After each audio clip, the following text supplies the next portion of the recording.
అందులో నేడు నీవు నాతో పరదైస్సులో ఉందువు అని దేవుడు తెలియచేసినప్పుడు మొదటి వానికి రెండవ వానికి ఉన్న వ్యత్యాసము మనము గుర్తించాం.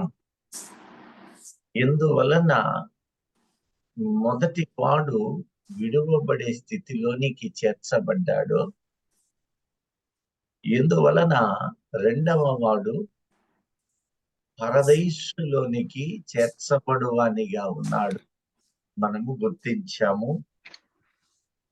అయితే దేవుడు ఇక్కడ శిలువ మీద పరదైసు అనే మాటను పలికాడని, ఈ పరదైసు భూమి మీద నీవు జాగ్రత్తగా ఆయన నమూనా సాదృశ్యాన్ని అనగా పరలోకమందు ఉన్న 3 భాగాలలో ఇక్కడ దేవుడు భూమిని కూడా అదే రీతిగా ఏర్పాటు చేసి ఉన్నాడని, దానికి సాదృశ్యము ప్రత్యక్ష గుడారపు నిర్మాణమును కూడా మోషే చేత చేయించాడని మనము గత వారములో స్పష్టంగా గమనించాం. అయితే ఇప్పుడు మనము మరికొన్ని అంశాలను, దాని స్థితిగతులను జాగ్రత్తగా గమనించవలసిన వారము. నేను మీకు మరలా చెబుతూ ఉన్నాను, దేవుని యొక్క వాక్యము ఒక పదము ఆయన చెప్పి ఉన్నాడు అంటే అందులో ఒకవైపు సువార్త భాగము తన ప్రియులకు అందిస్తూ ఉన్నాడు, మరి ఒక వైపు అదే మాటలలో నుంచి నిగూఢమైన సత్యాలను మన ముందు వచ్చి నీవెన్నడూ ఎరుగని భాగ్యము నీకివ్వబోతూ ఉన్నానని ఆయన ప్రజలను గురించి తెలుపుతూ ఉన్నాడు. శిలువ మీద మాట్లాడిన మాటలు ప్రాముఖ్యముగా ఆయన ప్రియులైన వారికి. ఆ మాటలు ఎంతో అమూల్యమైనవి. ఆయన ప్రియులకు అది అందించిన భాగ్యము. రెండవ మాటలు అంటూ ఉన్న సర్వ జ్ఞానయుక్తమైన ఈ మాటలు చూడండి. నేడు నీవు నాతో పరదేశంలో ఉందువు అన్నప్పుడు ఈ పరదేశే ఒకనాడు ఏదేనుగా భూమి మీద ఉంచాడు అనే సత్యము మనము గుర్తించాము. ఈ ఏదేనులో ఆయన సంచరిస్తూ ఉన్నాడట. ఆదికాండము 3వ అధ్యాయము 8వ వచనములో ఈ మాట ఉంటూ ఉంది. ఆయన సంచరించడానికి భూమి మీద ఆయన ఒక స్థలాన్ని నిర్ణయం చేసుకున్నాడు. 3:8 ఒక్కసారి మరలా చదవండి. చల్లపూటను ఆదామును అతని భార్యయు తోటలో సంచరించుచున్న దేవుడైన యెహోవా స్వరమును విని, తోటలో ఆయన సంచారం చేస్తూ ఉన్నాడట.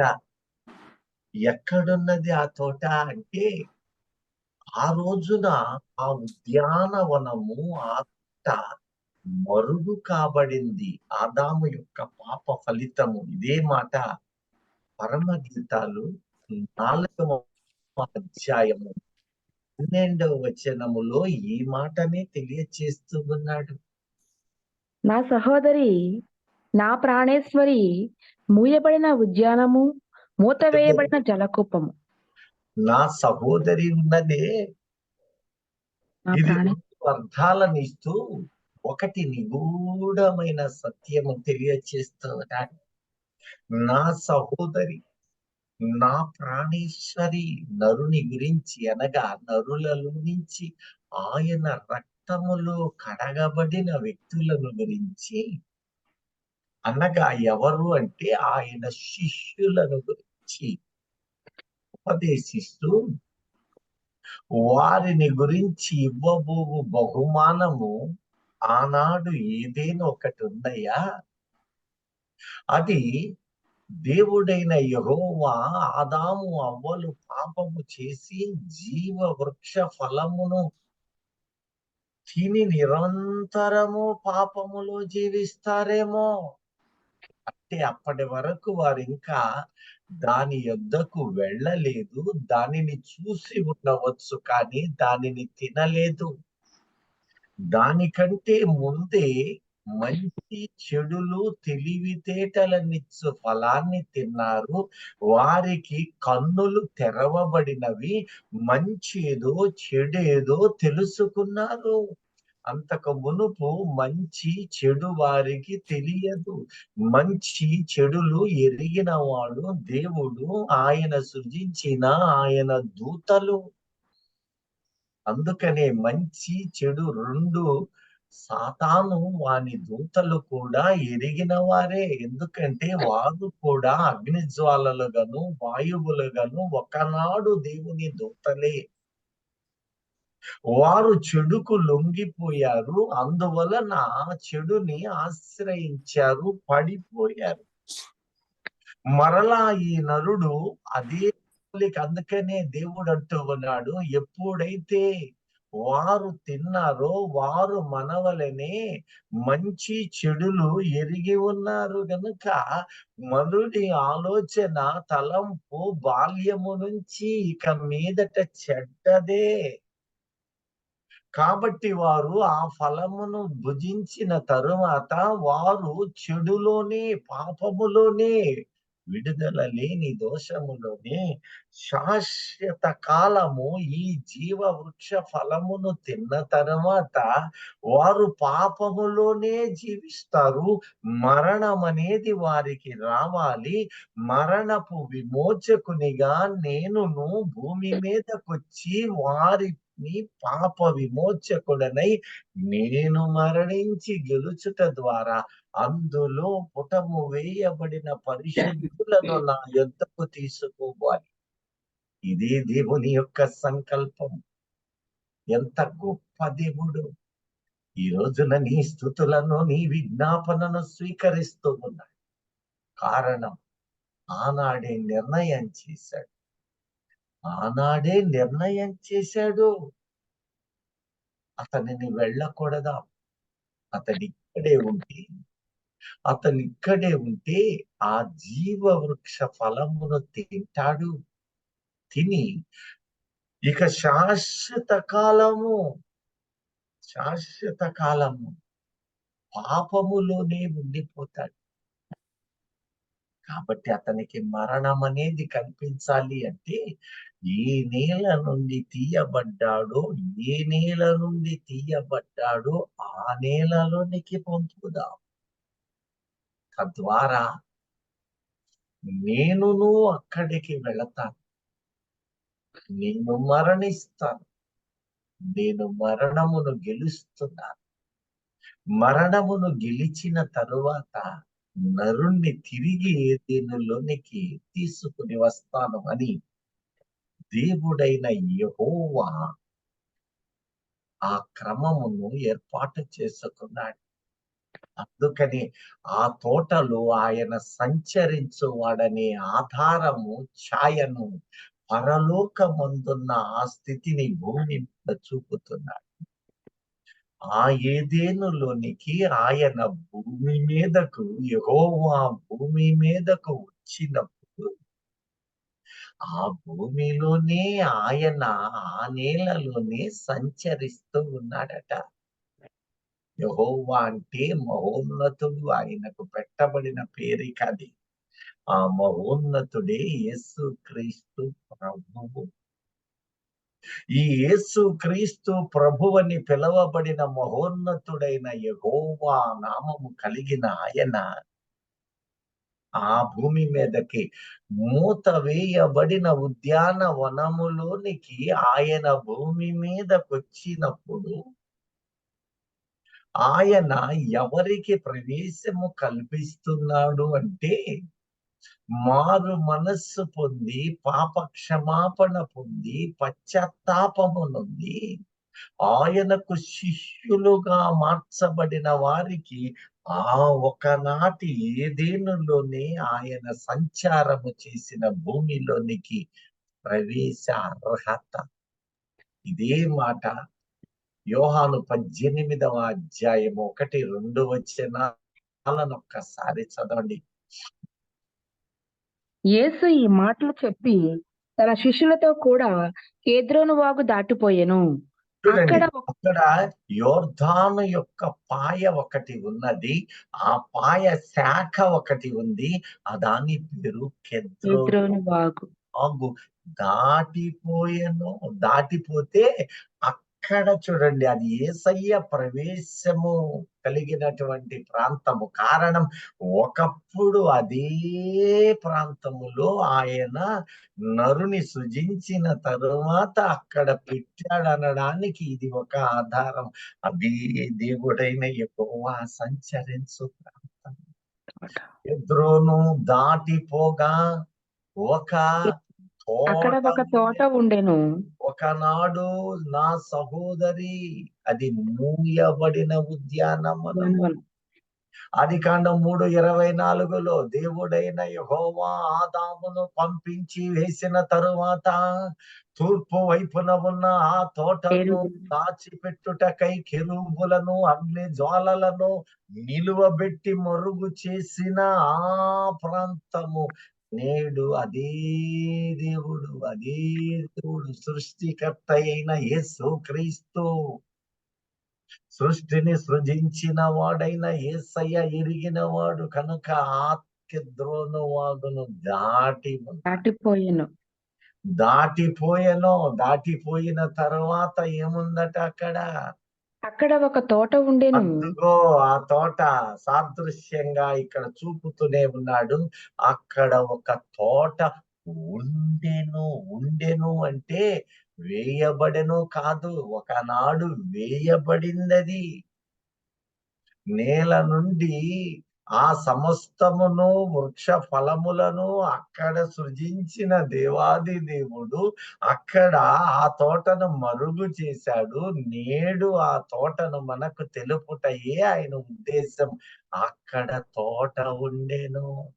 ఆ దానిలోనికి ఆయన తన శిష్యులతో కూడా వెళ్ళెను.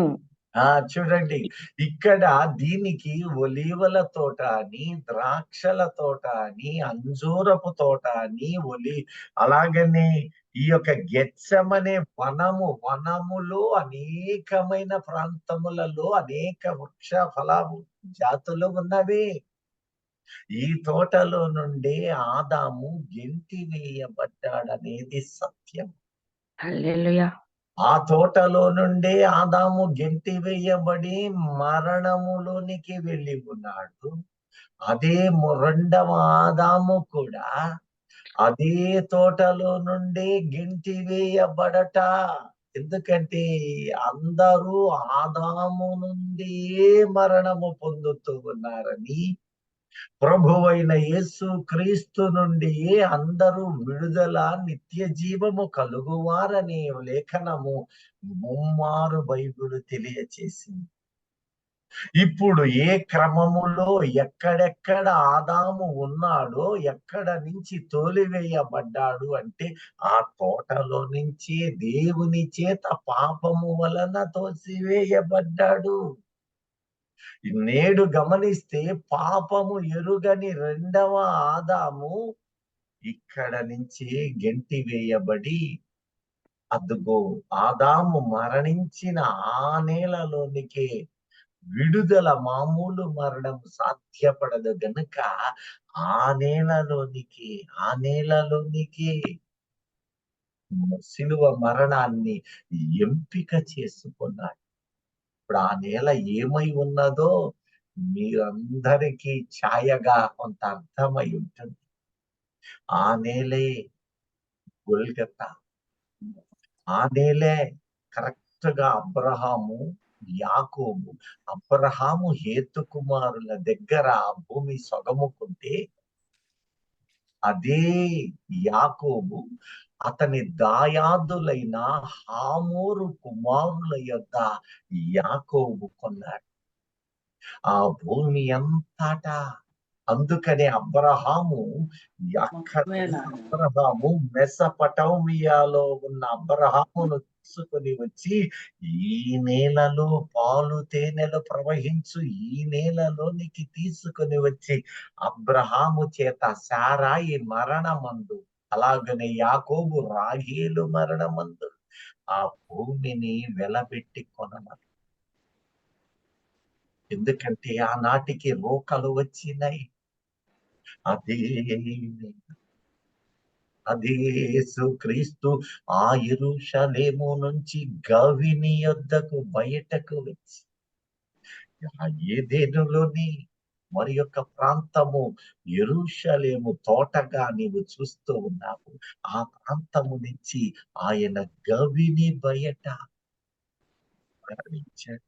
ఈ మాట లేవి ద్వితీయోపదేశ కాండాలలో బలులను నీవు చూచినప్పుడు, యాజకుడు గొర్రె పిల్లను బలి ఇచ్చినప్పుడు, బలి పశువును బలి ఇచ్చినప్పుడు ఆ యొక్క రక్త శేషమును గవిని బయటను ఒకవైపు గవిని లోపలను మరి గవిని బయటను వాటిని ప్రోక్షిస్తూ ఉన్నాడు. ప్రత్యక్ష గుడారము లోపలను బయటను 2 చోట్ల. అదే విధముగా ఆయన రక్తపు విలువ తన ప్రజల మీదను, అన్య జనాంగము నుంచి కొనబడిన నీకు నాకు ఏనాడో ఏర్పాటు చేశాడు. యాకోబు నోట అదే మాట, నాకు కావలసిన జీతం ఏమిటి? నేను ట్రూ ఇశ్రాయేలు, దేవుడు నన్ను ఇజ్రాయేలుగా చేశాడు. వారు 2 భాగాలు. గత వారం చదివాం, నేను యోర్దాను దాటినప్పుడు 2 గుంపులు, ఒక గుంపు శరీరానుసారమైన ఇజ్రాయేల్, రెండవ గుంపు నీవు నేను కొనబడిన ఇజ్రాయేల్. ఈ 2 గుంపులను గురించి మాత్రం తెలియచేస్తూ ఉన్నాడు. యోర్దాను దాటక మునుపు నేల ఉన్నది. ఆ నేల నిస్సారమైన లోకాన్ని చూపిస్తూ ఉన్నది. అది లోక సంబంధమైన బాప్తిస్మము నీ ప్రజలను చూపిస్తున్నది.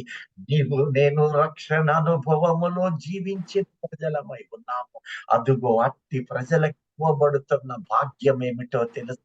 మీరు సమస్త లోకానికి మొత్తం 28, 18, 20 వచనాలని చూడండి. మీరు సమస్త లోకానికి వెళ్ళండి, వారిని శిష్యులుగా తయారు చేయండి, వారిని శిష్యులుగా తయారు చేయండి. ఆ శిష్యులకు నేను ఇవ్వబోయే భాగ్యం ఏమిటో తెలుసా? నేను ఈ యొక్క పరదేశు అనబడిన ఒకనాటి ఏదేనులోనికి ప్రవేశార్హతను నేను ఇస్తున్నాను. ఇదిగో యేసయ్య కూడా అదే చేస్తున్న పని. ఒక్కసారి చదవండి, కంపేర్ చేయండి. లోక 21:37, యోహాను 18:1-2. యోహాను 18. యేసు ఈ మాటలు చెప్పి తన శిష్యులతో కూడా కేద్రోను వాగు దాటిపోయెను. అక్కడ ఒక తోట ఉండెను, దానిలోనికి ఆయన తన శిష్యులతో కూడా వెళ్ళెను. ప్రవేశార్హతను చెప్తున్నాడు. ఆయన తన శిష్యులతో వెళ్ళెను. పలుమార్లు ఆయన శిష్యులతో అక్కడకు వెళ్ళుచుండెడివాడు.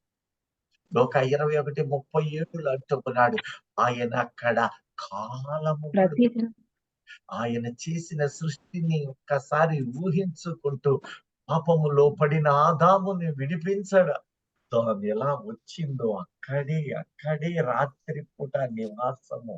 నరునికి రాత్రి, దేవునికి చీకటి ఉండదు.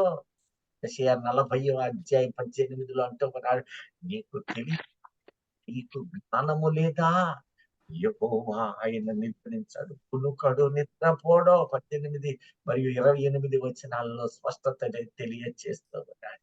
ఇప్పుడు నీవు జాగ్రత్తగా మరి ఒక మాట, మత్తయి సువార్త 28వ అధ్యాయము 18 నుంచి 20 వచనాలకు ఒక్కసారి రండి. అయితే యేసు వారి యొద్దకు వచ్చి, పరలోకమందును భూమి మీదను నాకు సర్వాధికారము ఇయ్యబడి ఉన్నది. కాబట్టి మీరు వెళ్ళి సమస్త జనులను శిష్యులుగా చేయుడి. తండ్రి యొక్కయు కుమారుని ఇంకా యొక్కయు ఏమొచ్చినాడు తెలుసా? మీరు వెళ్ళి సమస్త సమస్త జనములను శిష్యులుగా శిష్యులుగా చేయుడి. శిష్యులు అయిపోగానే చాలదట. తర్వాత ఏమంటున్నాడు? తండ్రి యొక్కయు తండ్రి కుమారుని యొక్కయు యొక్కయు కుమారుని యొక్కయు పరిశుధాత్మ యొక్కయు పరిశుద్ధాత్ముని యొక్కయు. చాలా మంది నామములోనికి మన గ్రూపులో వారికి కూడా బాప్తిసమిచ్చుచు. ఒక నిమిషం తల్లి. మన గ్రూపులో కూడా పరిశుద్ధాత్మను ఆడబూతురుగా చేస్తూ ఉంటారు అప్పుడప్పుడు. చెప్పేవాళ్ళు, వినేవాళ్ళు మెలకువగలిగే ఉండాలి. సాతాను వచ్చింది, సాతాను చేసింది అంటే సాతాను ఆడది. స్త్రీత్వం కానే కాదు. సాతాను ఆడబూతురు కానే కాదు. సాతాను ఎవడు? పురుషుడు నీ విరోధి అయిన సాతాను గర్జించు సింహమై తిరుగుచున్నాడు అంటే మనం తిరుగుతూ తిరిగన్నావు అంటే మనం గ్రహించాలి దయచేసి. పైన అలా అని ఉంటే గుర్తుంచుకోండి, సాతాను పురుషుడే.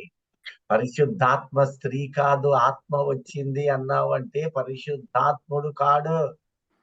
వచ్చింది అన్నావు అంటే యజబెల్, బయల్జబూల్, వాడి బలము నీ మీద ప్రభావం చూపిస్తుందేమో, నా మీద ప్రభావం చూపిస్తుందేమో.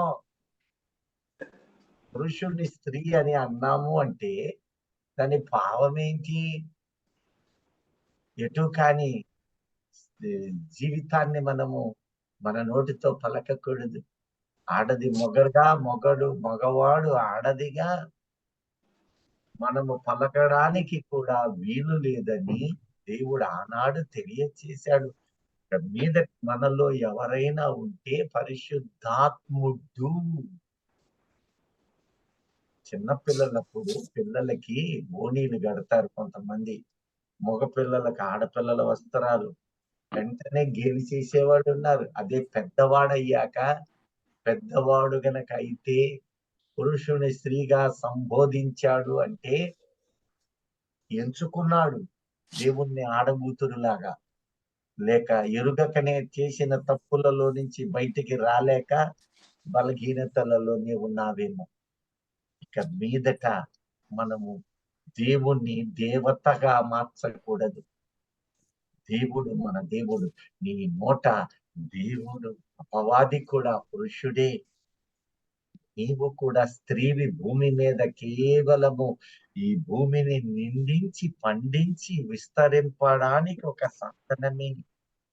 మరణము తర్వాత విశ్వాసి శిష్యత్వము పొందిన నీవు నేను 2 భాగాలై ఉన్నవి. మరొకసారి గుర్తుంచుకోండి. ఇక్కడ స్త్రీత్వము భూమి మీదే కానీ పరమందు నీవును దేవుని కుమారుడు, దేవుని దూత. వచ్చింది దూత కాదు, వచ్చాడు. దూత వచ్చిందేంటి? విచిత్రంగా నాకు ఆత్మీయంగా వేదనే. ఎవరైనా మీలో వచ్చింది దూత అన్నాడు అంటే, ఆ దర్శనం వచ్చింది అంటే, ఆ దర్శనంలో దూత వచ్చింది అన్నావు అంటే అది అబద్ధము. ఇక మీదట గుర్తుంచుకోండి దయచేసి. నీవు భ్రమకులోనైనా ఉండాలి, గ్రహించకుండా ఉండాలి. లేకపోతే సాతాను నిన్ను మాయగుణము పుట్టించవచ్చు. ఎందుకంటే అపవాది వెలుగుదూత. నీ నోట ఇక మీదట పురుషుడే. ఎందుకంటే భూమి మీద నీవు చూచినప్పుడు మనమంతా నీతో పాటు నేను, నాతో పాటు నీవు, స్త్రీ పురుషులు, స్త్రీ సంఘము ఆత్మీయంగా, వధువు సంఘము, నేనైనా పురుషుడును కానిక స్త్రీ సంఘం. ఆ తరువాత మనమందరము క్రీస్తు రక్తములోనికి కడగబడి భూమి మీద తరువాత మనమేమైతాము? కుమారులమవుతాము. దేవుని దూతలమే, కుమారులమే. ఈ మాట స్వయంగా ప్రభువే చెప్పిన. దూత వచ్చింది, దూత నాకు కనపడింది అన్నావంటే అది ఏ దూతో? వెలుగు దూత, దేవుని దూత అక్కడ అర్థమైపోతుంది. నీ నోట పలికిన మాట నీ హృదయాంతరంగములలో ఉన్న వాటిని బట్టి వచ్చింది అంటే అది వెలుగు దూత నీకు స్వప్నం ఇచ్చాడా? వెలుగు దూత నీ నోట పలికిస్తున్నాడా? దేవుని ఆత్మతో పలుకువాడు దేవుని స్త్రీగా పలకనేరడు. అనేకులు మన గ్రూపులో కూడా ఉన్నారేమో, ఒక్కసారి పరిశీలన చేయండి. పలుసార్లు విన్నాను గనుకే మీకు సూటిగా తెలియచేస్తున్నాను. ఇప్పుడు సమస్త జనమును ఆయన శిష్యులుగా చేయండి అంటూ ఉన్నాడు.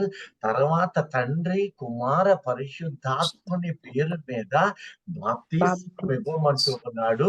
అతి ముఖ్యమైనది కింద రాస్తూ ఉన్నాడు, వారికి ఏ ఏ సంగతులను ఆజ్ఞాపించుతూ ఆజ్ఞాపించానో వాటన్నిటినీ గైకొనవలెనని వాటన్నిటినీ గైకొనమని వారికి బోధించుడి. బోధించాడు. ఎంత కమ్మని మాట. మనము దేవుని ఆజ్ఞలను పాటించి మొదట అంగీకరించాలి, తర్వాత నడవాలి, పాటించాలి. ప్రియ దైవజనమా, యోచన చేయి. ప్రతి మాట దేవుడు పలికినది, ప్రతి మాట ఆయన చెప్పిన మాట మనము పాటించాలి. అట్టి వారే శిష్యులు. ఆ శిష్యులు ఆ తోటలోనికట అవి ఉన్నది. పలుమార్లు ఆ తోటలోనికి వెళుతూ ఉన్నారు, క్రీస్తుతో వెళుతూ ఉన్నారు. ఆ అనుభవాలలో వాళ్ళు ఆనందిస్తూ ఉన్నారు. అయితే వారు ఎరుగరు, కానీ ఎరిగిన ఆయన వారితో నడుస్తూ ఉన్నాడు. వారిని ఆ తోట అనుభవములోనికి నడిపిస్తూ ఉన్నాడు. ఈ రోజున నీవు నేను ఆ తోట అనుభవములో క్రీస్తులో నడుస్తూ ఉన్నామనడానికి ఆయన పురుషుడు. ఒకనాడు నీవు నేను పురుషులమై అనగా పౌరుషము కలిగిన జీవితం, నిందారహితమైన జీవితం, క్రీస్తు పోలిన జీవితం ఎంత గొప్ప ధన్యత ఇస్తుంది. ఆ తోటలోనికి నీ వెళుతున్నావా? ఆ తోటలోనికి వెళుతూ ఉన్నావా? ప్రతిరోజు శిష్యులకు ప్రవేశం, ప్రతిరోజు శిష్యులకు ప్రవేశం. నీకు నేను ఆయనకు శిష్యులుగా ఉన్నందుకై ఎంతో ధన్యతను పొందుతూ, ఎంతో ఆనందించు, సంతోషించు. మరణము వరకు నమ్మకమైన స్థితి కారణం ఆ తోట ఒకనాడు ఏదేనుగా పిలువబడితే దానిని మూత వేయబడిన ఉద్యానవనము. ఈ ఉద్యానవనాలు చూడడానికి మనుష్యులు ఎంతో ఖర్చులు పెట్టుకొని పరుగులు తీస్తూ ఆనందిస్తారు. శరీర ఆనందాన్ని మనకు వేయబడిన ఉద్యానవనం నరుని నిర్మాణము కాదు, దేవుడే దాటిని ఏర్పాటు చేసి అక్కడ ఒక తోట ఉండెను. ఎవడు వేశాడు? నరునికి అది సాధ్యం కాలేదు. వేశారు. ఏమిటో దాని స్థితిగతులను ఇప్పుడు పరిశీలన చేయువారమై ఉన్నాం. ప్రియ దైవజనమా, ఒక్కసారి చూడండి. ఆ తోటను తడపడానికి ఆయన 4 నదులను పెట్టాడట. 4 నదులను పెట్టాడట.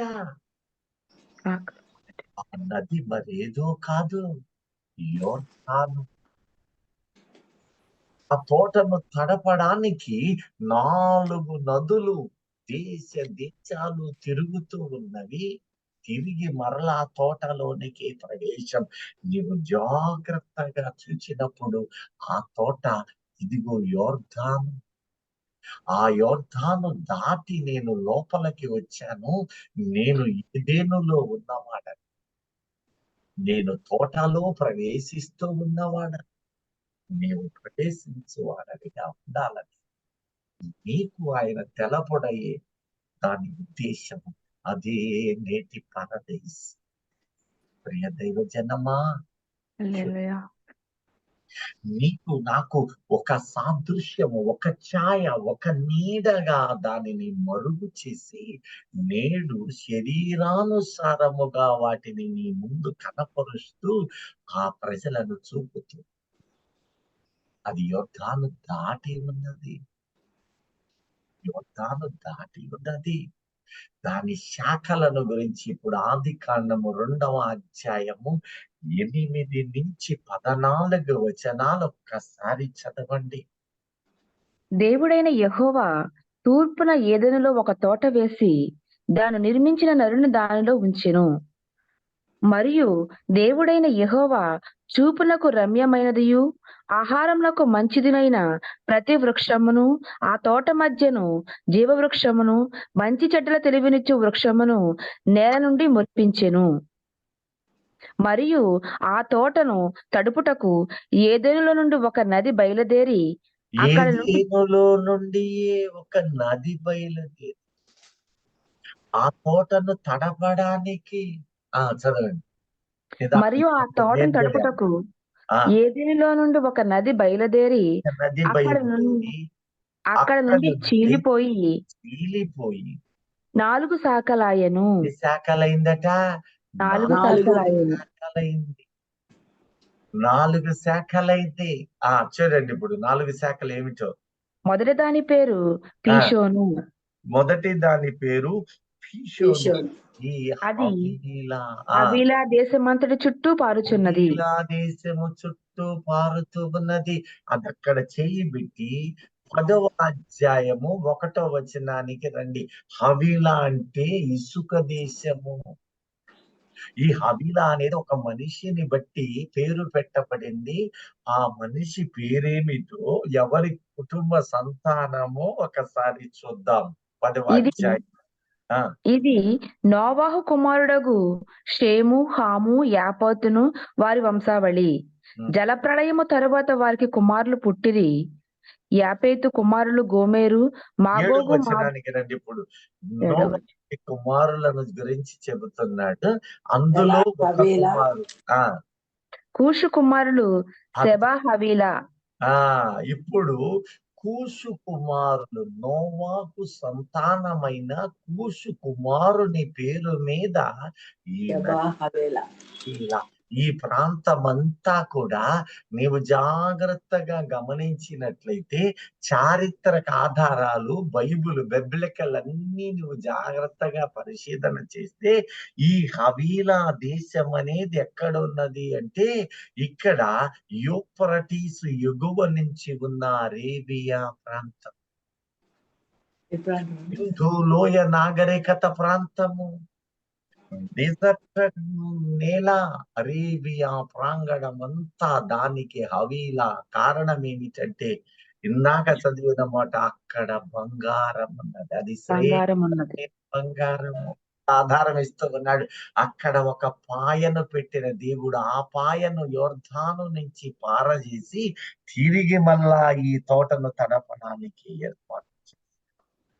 2వ దాని పేరు మళ్ళా వెనక్కి వచ్చి 2వ చదవండి. ఆ దేశము బంగారము శ్రేష్టమైనది, అక్కడ బోళమును గోపేడకములను దొరుకును. 2వ నది పేరు గీహోను. 2వ నది పేరు గీహోను. అది కూషు దేశమంతటి చుట్టూ పారుచున్నది. కూషు దేశమంతా పారుతున్నది అన్నాడు. ఇప్పుడు కూషు దేశము అనగానే 10వ అధ్యాయం 6వ వచనానికి రండి. హాము కుమారులు కూషు, మిశ్రాయము, పూతు, కనాను అనువారు. కుమారులైన కూషు అనే పేరు మీద ఆ ప్రాంగణం అంతా పెట్టబడింది. ఇది ఆఫ్రికా ఖండము, ఇథియోపియా ప్రాంగణాలు, ఆ ఖండమంతా కనపడుతూ ఉన్నది. ఒకటి అరబ్బు దేశమై ఉంది, 2వది ఈ యొక్క ఆఫ్రికా ఖండము, 3వది మూడవ నది పేరు హిద్దికెలు. అది అష్షూరు తూర్పు వైపున పారుచున్నది. అష్షూరు అనలేదు, అష్షూరుకి తూర్పు వైపున పారుతున్నది. అక్కడ చేయి పెట్టుకొని మళ్ళీ ఇదేమై ఉన్నదో 10వ అధ్యాయం 22కి రండి.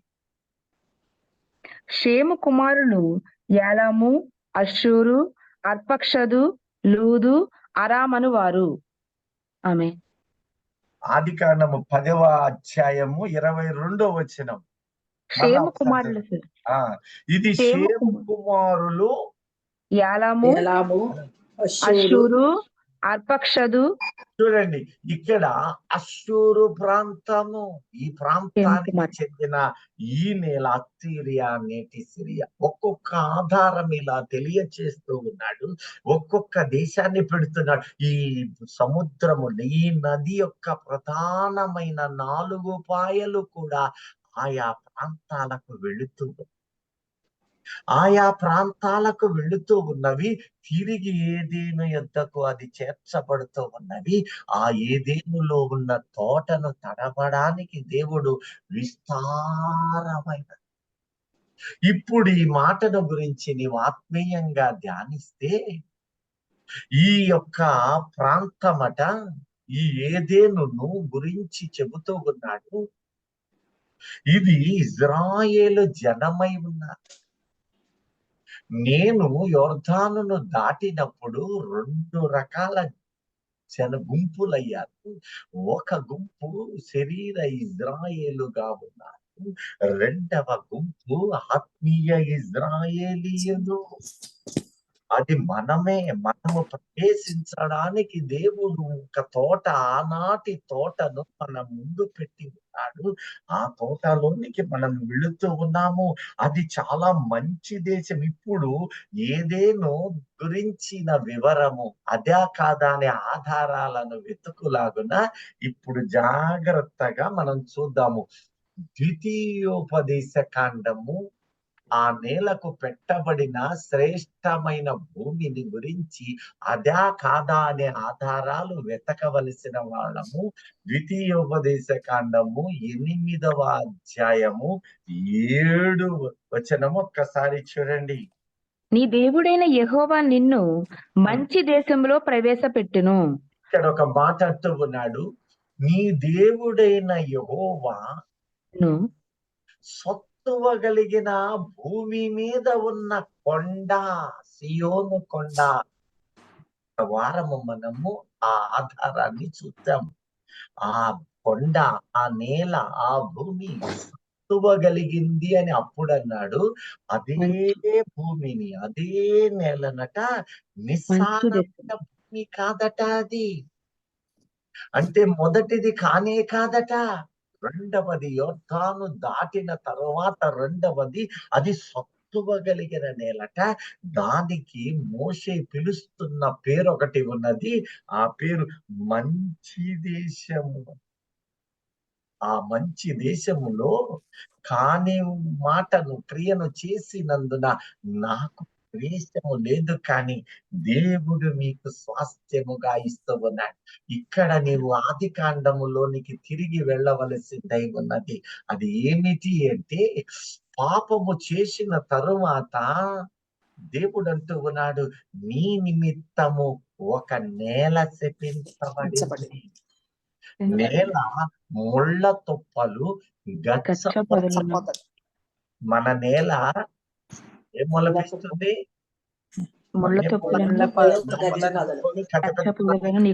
పనికిమాలిన ముళ్ళే చేస్తుంది. ఇప్పుడు ఈ నేల అన్నదట, ఆ నేల అలాంటిది కాదట. ఈ నేల స్వభావాన్ని చూద్దాము జాగ్రత్తగా. ఇక మీదట గమనించండి. ఈ నేలకు ఏదేను నేలకున్న వ్యత్యాసము చూద్దాం. యోర్దాను దాటిన తర్వాత ఒక గుంపు ఉన్నది. ఆ గుంపు విశ్వాసులకు సాదృశ్యమై ఉన్నది. దేవుని ప్రజలైన కొనబడిన మనకు సూచనగా ఆత్మీయంగా ఇచ్చిన దేవుడు మన కోసం ఒక నేలను పెట్టి ఉన్నాడు. ఆ నేలను మనతో పోలుస్తూ ఉన్నాడు. దానికి మంచి నేల అని మొదట పేరు పెట్టాడు. తర్వాత ఏంటో చూద్దాం. నీ దేవుడైన యెహోవా నిన్ను మంచి దేశంలో ప్రవేశపెట్టును.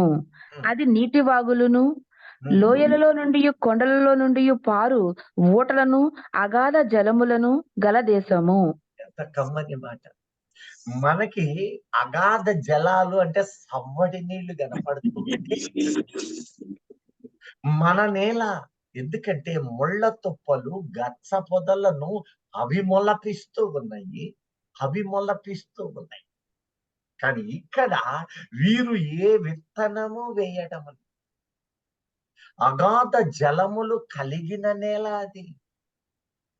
కొండలు, లోయలు, అనేకమైన జలపాతములు, కొండ మీద ఉన్న జలపాతములు అవి ఆకాశపు చినుకులను, వర్షమును త్రాగి ఆ కొండను తడుపుతూ ఉంటే ఆ తడిపిన చోట పండే పంట ఒలీవలు, అంజూరు, ద్రాక్షలు, దానిమ్మ, ఖర్జూరపు చెట్లు నీ నేల మీద లేవలు తేనె ముళ్ళ దేశం తొప్పలు ఎలాగో వాటంతటా అవి మొలుస్తూ ఉన్నాయో, ఇవి వాటంతటా అవే తేనెలు ప్రవాహిస్తూ ఉన్నాయి. ఆ నేలకు ఈ నేలకున్న వ్యత్యాసము, నీవు బాప్తిస్మము తీసుకున్న తరువాత నిన్ను ఆయన పరిశుద్ధుడు అని పిలుస్తూ ఉన్నాడు. నీవు పాపిని అంటూ ఉన్నావు, కానీ ఆయన పిలుపు నిన్ను పరిశుద్ధుడు. హల్లెలూయా. తిరిగినటువంటి అబ్రహాము నేను దుమ్ముని ధూళిని అంటూ ఉన్నాడు, కానీ నిన్ను ఈ నేల నుంచి ముళ్ళ తుప్పల వంటి జీవితము నుంచి ఆయన ఏదేను అనబడే వనములోనికి, ఆ ఏదేనులోనికి ప్రవేశింపచేశాడు. నీవు ఆ సంగతి గుర్తించము. అయితే నీలో ఉన్న మరకలను తొలగించుకుని శిష్యునిగా మార్చబడిన తరువాత నీకు తోటలోనికి ప్రవేశమట. ఆయన ఆజ్ఞలను నీవు పాటించు క్రమములో అనేక శ్రమలు వస్తాయి, అనేక కష్టాలు వస్తాయి. ఇప్పుడు 3 రకాల నేలలు తెలియచేస్తూ ఉన్నాడు. ఒక నేల ముళ్ళ తుప్పలు, గచ్చ పొదలను కలిగిన పాపిష్టి జనులకు సూచనగా ఉన్న నేల. అది నీవు చూస్తూ ఉన్న నివాసం ఉంటున్న నేలయే. అది నీవెప్పుడు చూసినా నీ ఇంటి ముందు కాస్త ఖాళీగా ఉంటే పిచ్చి గడ్డి మొలుసుద్ది, బరక గడ్డి మొలుసుద్ది, నీటి చెమ్మ ఉంటే ఊబిగా మార్చబడుద్ది, వ్యర్థమైన నీటి సాంద్రతే ఉంటుంది, ఉప్పు పాయలతో నింపబడుతుంది. అక్కడ పెరిగే చెట్లు నీ తిండికి సరిపడని జమ్ము చెట్లు, జిల్లేడి చెట్లు, అనేక రకాలుగా ఉన్నది. ఇది ఆ నేల, శపించబడిన నేల. కానీ మరి ఒక నేల అనగా ఆత్మ సంబంధముగా రక్షణను అనుభవించి బాప్తిస్మము తీసుకున్న నేల హృదయము ఎలా ఉంటుందో శరీర రీతిగా పోల్చుతూ ఉన్నాడు. అదుగో నీవు తగ్గించుకొని నీవు అపవిత్రత కడుక్కోమంటూ ఉన్నాడు. ఆయన శాసనాలించాడు. అయితే దానికి ఛాయగా చూపుతూ ఉన్న నేల అక్కడ యోర్దాను దాటిన నేల. యోర్దాను దాటిన నేల బాప్తిస్మము తీసుకున్న నీవే. నేల సుభిక్షమైన సాంద్రత. అక్కడట కొండల మీద నుంచి పారుతుందట జలము జీవు. తోటలు, అవి ఎంత కమ్మని పొట్టలో. అక్కడ మరలా చదువుతాడు అది ఏమేముంటాయో తెలియచేస్తున్నాడు. నీ దేవుడైన యెహోవా నిన్ను మంచి దేశంలో ప్రవేశపెట్టును. మొదటిది మంచి దేశం. అది బాప్తిస్మం తీసుకున్నావు, నీవు మంచి వ్యక్తి అయిపోయాము. అయితే మరకలున్నవి ఇంకా తోటలోనికి వెళ్ళాలి. సమయం ఉంది. నీ యొక్క అపరాధము, నీ మరకలు కలుగ చేసుకో. ఇందాక ఆయన చెప్పిన మాట, నీకేమేమి చెప్పానో వాటిని కైకొని ఆచరించి అప్పుడు నీ దేహము మీద అనగా నీ శరీర మరకలు పోతాయి. అది ఆత్మీయార్థం. ఇప్పుడు ఫిజికల్ గా చూసినప్పుడు ఆ దేశము యోర్దాను దాటిన ప్రాంతమై ఉన్నది. నీవు కూడా దాటి ఉన్నావు. యోర్దాను నీ జీవితానికి వెలుగుగా ఉన్నది, నీకు బాప్తిస్మ అనుభవానికి గుర్తుగా ఉన్నది. అందుకనే యేసయ్య యోర్దానులోనే బాప్తిస్మము తీసుకున్నాడు. ఆయన శిష్యుల ద్వారా బాప్తిస్మము యోర్దానులోనే ఇచ్చి ఉన్నాడు. యోర్దానులో బాప్తిస్మము తీసుకున్న నీవు, యోర్దాను అనుభవాలలోనికి చేర్చబడిన నీవు, యోర్దానును దాటి మంచి దేశములోనికి సర్వసత్యమై ఉన్నది. హల్లెలూయా. ఎంత కాపుదలను నీకు ఇచ్చాడు. ఇంకా నీలో ఎవరైనా నీ కుటుంబం రక్షణను పొందలేని వారు, బాప్తిస్మము తీసుకోలేని వారు అయితే మారు మనస్సుకు తగిన ఫలం అది. మారు మనస్సు పొందిన వారు యోర్దాను అనుభవములో దాటి వస్తూ ఉన్నారు. యోర్దానులోనే నీ మురికిని కప్పివేస్తూ ఉన్నాడు. యోర్దాను నదిలో బాప్తిస్మము ద్వారా నీ పాపమును తొలగిస్తూ ఉన్నాడు. నీకు పశ్చాత్తాపమును కలుగజేస్తూ ఉన్న దేవుడు యోర్దాను దాటి కలిగిన దేవుని పర్వతము మీదకు నిన్ను నడిపించడము ఆయన సంకల్పమై ఉన్నది. నీవు వట్టి వాణిగా ఉన్నావు. ఇందును బట్టి దేవునికి మహిమ కలుగును గాక. ఎలా కస్తారో లార్డ్ ఆయన ఎంత గొప్ప కాపుదల నీకు నాకు అనుగ్రహించాడో చూడండి. నీకు నాకు ఇచ్చిన భాగ్యం ఎంత గొప్పదో. ఒకవైపు శరీర ఛాయను చూపుతూ ఉన్నాడు, ఒకవైపు భూమిని నేలను చూపుతున్న దేవుడు, మరి ఒకవైపు నీ ఆత్మీయ జీవితమును కూడా దానితో సరిపోల్చుతూ ఉన్నాడు. అందుకని ఆయన కూడా శాఖోపశాఖలుగా చీల్చబడుతూ ఉన్నది. నీవు ఏ శాఖలో ఉన్నను సరే, నీవు ఏదైనా తోటలోనికి ప్రవేశించువాడిగా ఉన్నావు, ఏదేను తోటను తడపవలసిన ఉన్నావు. ఈ ఆత్మీయ జీవితము ఏదేను తోటలో నివాసయోగ్యమై ఉన్నదని దేవుడు తెలియచేస్తూ ఉన్నాడు. అట్టి అనుభవము బాప్తిస్మము ద్వారా ఆయన ఏర్పాటు చేసి ఉన్నాడట. అది యోర్దాను దాటవలసి ఉన్నదట. యోర్దానుకి యువతల ఒక నేల ఉన్నదట. ఈ నేల సమస్తమైన లోకమును చూపిస్తూ ఉన్నదట. ఈ నేలలో ఉన్న జనులందరూ పాపపు గచ్చు పొదలు ముళ్ళ తుప్పలతో నింపబడిన వారట. అట్టి జీవితము నుంచి నీవు మార్చబడిన నాడు నీకు యోర్దాను బాప్తిస్మానుభవమును కలుగ చేసి నీళ్లు మార్చివేసి యోర్దానును దాటనిస్తూ ఉన్నాడు. ఇజ్రాయేలు యెహోవా యొక్క తోట ద్రాక్ష. అక్కడ ద్రాక్ష తోటలు ఉన్నవి, అక్కడ పంటలు ఉన్నవి. ఆ పంటలు ఎచ్చట నుంచి వచ్చినవి. దేవుడు సృష్టించిన ఆ యొక్క జీవ జలములను కుమ్మరించబడుతూ ఉన్నవి. ఆత్మీయ జలములతోటి నీవు నింపబడుతూ ఉన్నావు. పరిశుద్ధాత్మానుభవాలలో నీవు జీవిస్తూ ఉన్నావు. ఆ పర్వతము అనగా ఆ నేల ఏదేనుగా మార్చ సుసంపన్నమైన జీవితము, కమ్మని జీవితమునకు సాదృశ్యము ఏదేనును చూపుతుంది. హల్లెలూయా. ఆ నేల అనగా హృదయము ఎంత కమ్మనిది అంటే, పైనుంచి వర్షము పడితే ఆ వర్షమును నేల అనబడే హృదయము పీల్చుకున్నది. ఇదిగో ఆ వర్షము దేవుని వాక్యం. లోకములో ఎందరో వాక్యము వినడము లేదు, విన్న వాక్యమును హృదయములో దాచు. ఒకవైపు ఈ నేలను సాదృశ్యంగా ఛాయగా చూపుతూ ఆ నేలను మరి ఒక విధముగా ఈ హృదయాన్ని దాటారు. ఇక్కడ వింటున్న వారిలో యోర్దాను దాటిన వారు, తనను నీళ్లతో బాప్తిస్మము, అగ్నితో ఆత్మతో బాప్తిస్మము తీసుకున్నవారు, ఇంకా తీసుకునే వారు ఉన్నారు. వారి హృదయం ఎప్పుడు గచ్చపదని, వారి హృదయం ఎప్పుడు రాతితోనలే, జిల్లేడు నాంజేరు చెట్లే, ముళ్ళ చెట్లే, ముళ్ళ కంపరము తెచ్చేటటువంటివి అవి పోవడం. ఒకసారి యోర్దాను దాటించు. భార్య ఒప్పుకోదు, బిడ్డలు ఒప్పుకో. ఇదిగిన తర్వాతనే భ్రమలో ఉన్నట్లయితే ఒక దినము ఆయన రాబోతు. వచ్చినప్పుడు ఈ ముళ్ళ కంచెలను గురించి విచారణ చేయడు. అదిగో యోర్దానులో చేర్చబడి, యోర్దాను అనబడే బాప్తిస్మమునకు ఇటువైపు ఉన్నది ఒక నేల, ఇటువైపు ఒక నేల ఉన్నది. నీవే నేలను. ఆయన ఎంత గొప్ప దేవుడో, నిన్ను పిలిచినవాడు. ఎంత కనికరము గల దేవుడో, లోకములో నుంచి నిన్ను పిలిచాడు. రక్షణార్థమైన జీవమునిచ్చాడు. యోర్దాను నుంచి నిన్ను బయటకు తీసి విలువైన నేల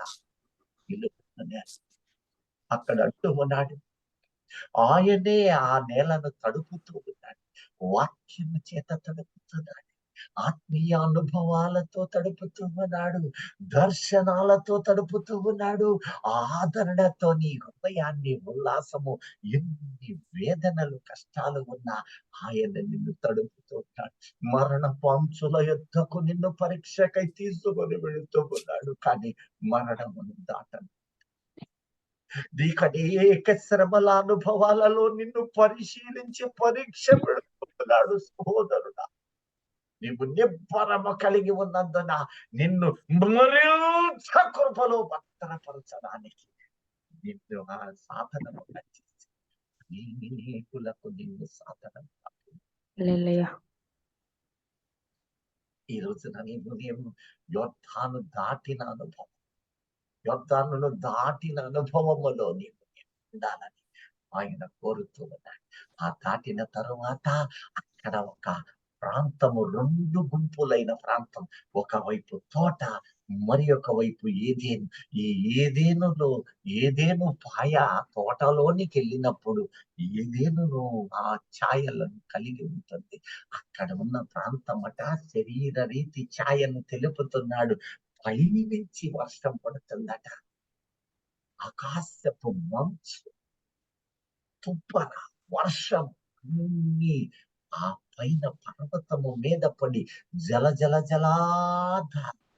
అందుకని ఇక్కడ నీవు ఇక వేయవలసిన పని లేకుండా నీవు ఆ బాప్తిస్మము తీసుకున్న తరువాత ఆయనే నీ మీద వర్షం.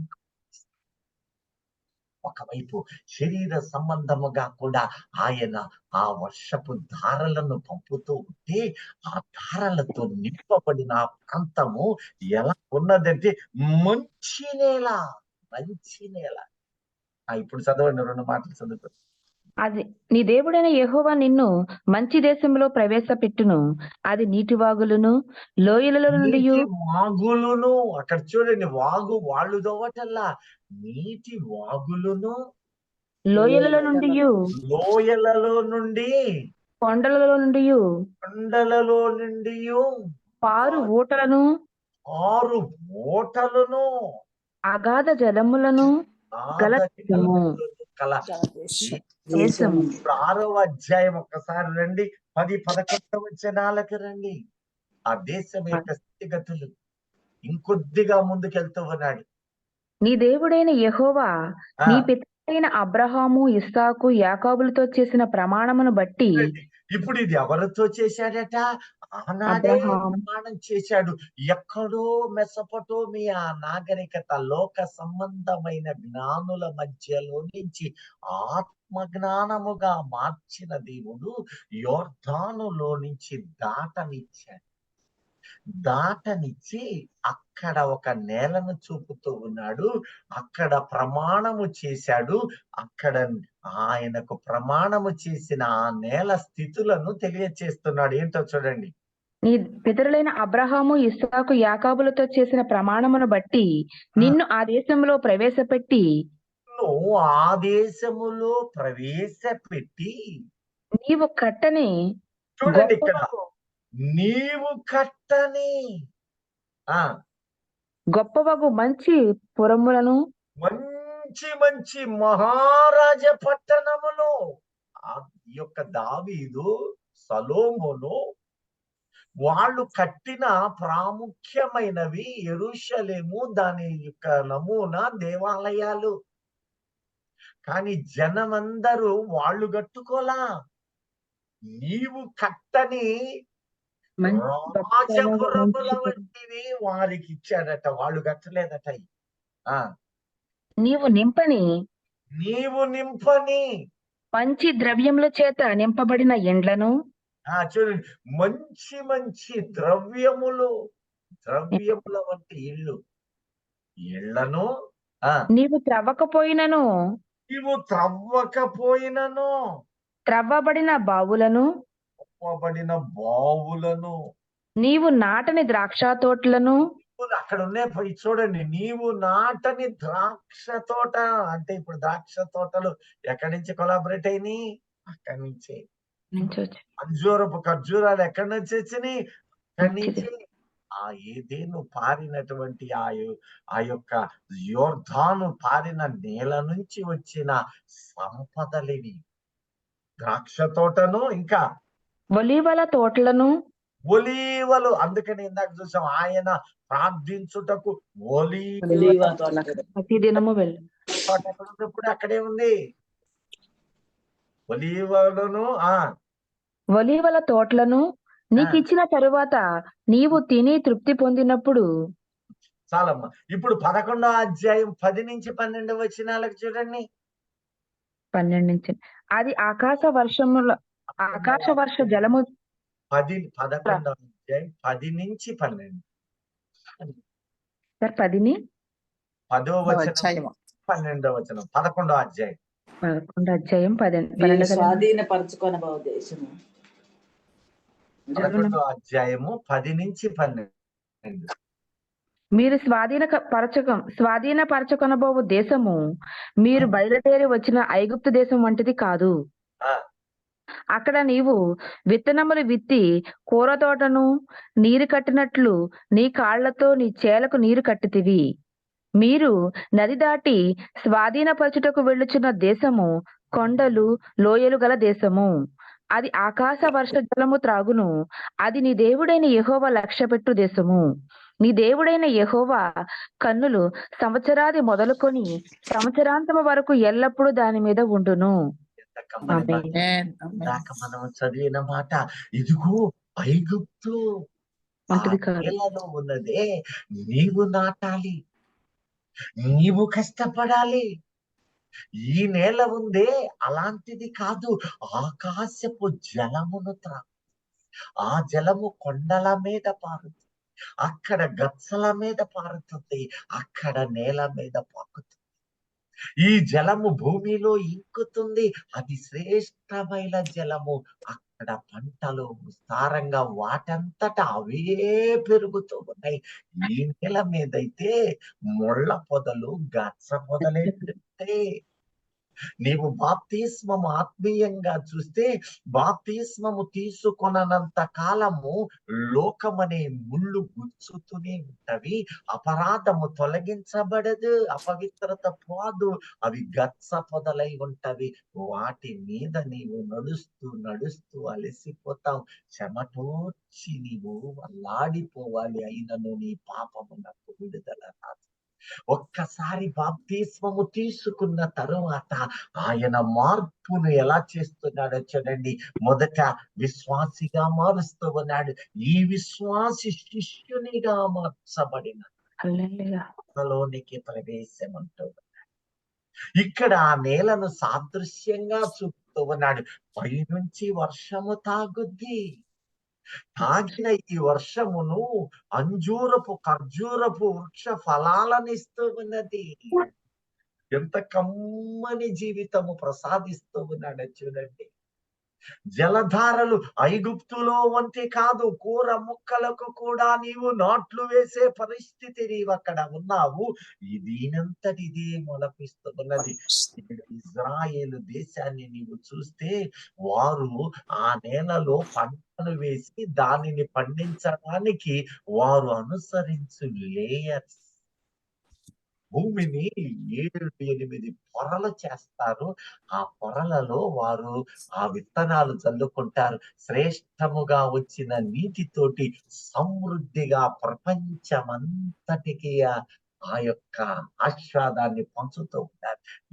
దేశాలు ఉప్పు నీరు కలిగిన పాయలను కూడా మంచి నీరుగా మార్చుటకు దేశాలకు సహాయకారి. నీవును కూడా ఆ ఇజ్రాయేలే. నీ పరిసరాలలో ఉప్పు నీటి పాయలు, గచ్చ పొదలున్నాయి. వాటిని మార్చు, సాగు చేయి. ఆదామా, నేలను నీవు సాగు చేయి. ఆ భూమి ముళ్ళ పొదలతో నింపబడి గచ్చ పొదలతోనే ఉన్నది. ఎందాక వాక్యము విత్తిన రక్షణ అనుభవములోనికి వినుట మాత్రం వినుచున్నారు, కానీ రక్షణలోనికి రాలేని స్థితిలో నీ కుటుంబములోనే ఉన్నారు. చదును చెయ్యి, ఏదేనుగా